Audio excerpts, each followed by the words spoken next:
I'm Gary Sloan, 74. And actually 72. He was in the Plum Studio, painted purple, basement of a house. And I remember going down those long stairs for my first acting class ever. And in his office was a huge poster of Samuel Beckett. And I thought, well, this is serious.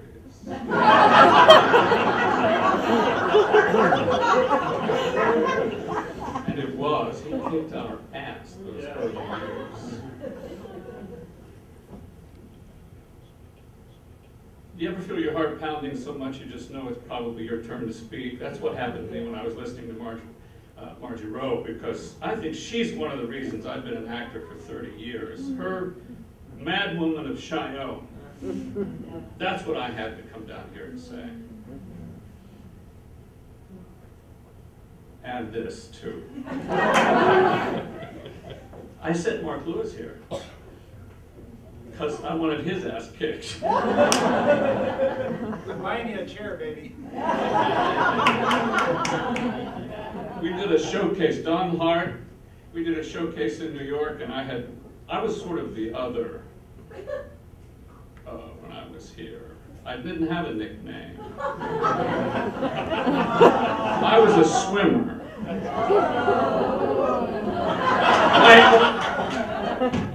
I had chlorine in my eyes during rehearsal, and I couldn't see. But I was not really in the theater group, in the theater world, but I was falling in love with it.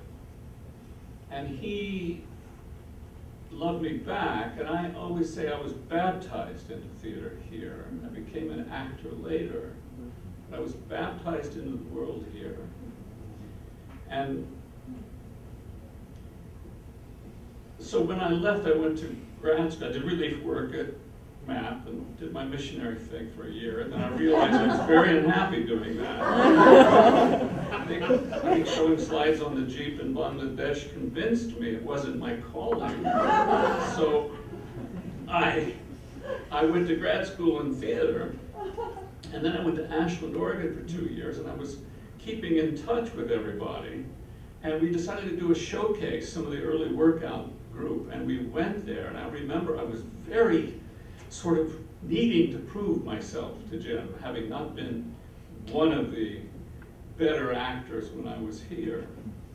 And we were doing A Hatful of Rain in a loft in New York, and it was serious. Agents were coming, and I was considering moving to New York, and this now was my career, and I knew what I was doing. And I remember saying to Jim at one point, if there's anything I do that you don't believe, go ahead, tell me. The first reading, he turned to me and said, I didn't believe it.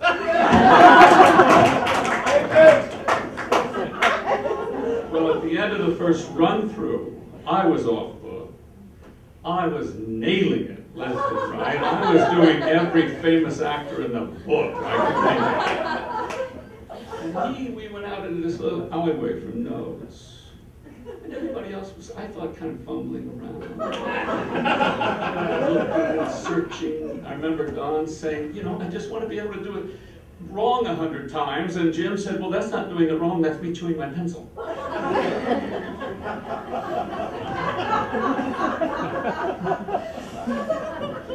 He went down the alleyway with every actor and said, I saw this, I saw that, this came to be, that was much better, I like this, I like that.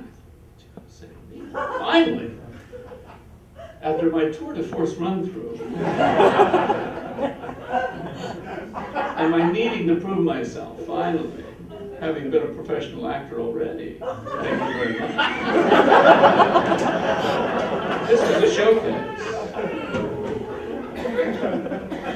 He looked at me and said, I think we found the demon. I'd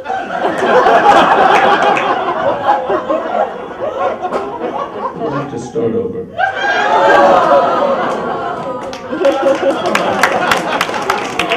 In 30 years, I've never worked with a director that I thought was as difficult. I just thought the you're a piece of cake compared to Jimmy.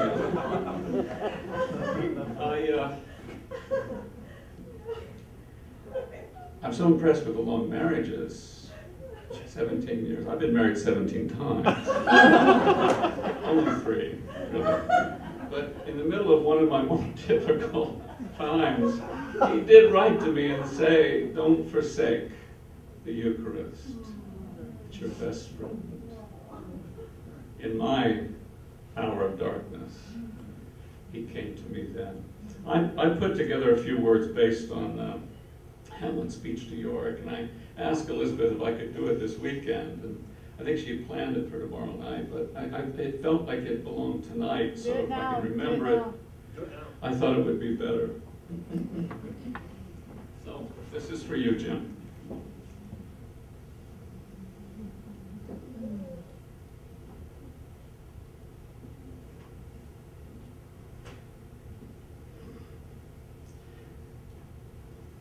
Alas, poor Jim. I knew him in ratios, a man of union just,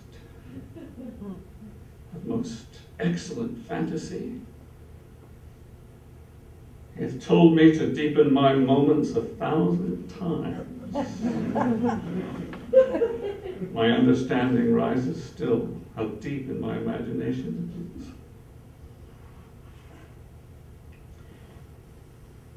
Here hung those lips I have missed saying.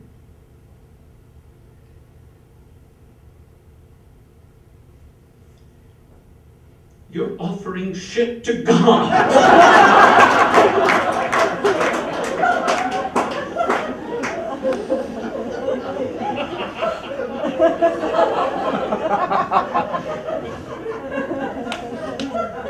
Where be your jibes now? Your clipboard, your notes. Choices of plays that were wont to set the campus on a roar.